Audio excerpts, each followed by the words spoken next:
எல்லாருக்கும் நமஸ்காரம். இன்னைக்கு பாத்தீங்கன்னா ராணி சீதை ஹால் இந்த சபால சலங்க பூஜை நடக்குது. புவனஸ்ரீ நாட்டியாலயாவோட 12வது சலங்க பூஜை நடந்துட்டு இருக்கு. இதை எல்லாரும் கண்டிப்பா பார்க்கணும்.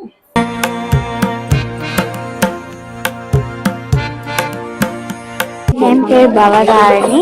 இன்னைக்கு சலங்க பூஜை. நான் 3 வருஷமா பரதநாட்டியம் கத்துட்டு இருக்கேன்.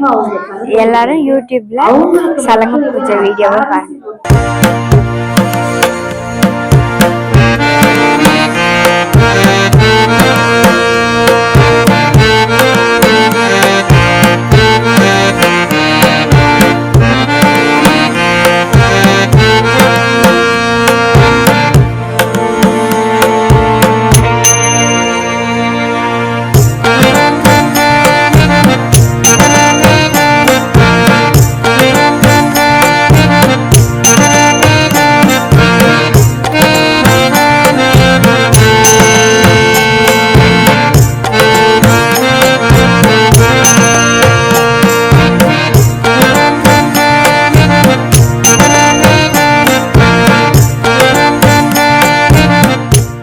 டேலண்டினா சேனலுக்கு சப்ஸ்கிரைப் பண்ணுங்க, லைக் பண்ணுங்க.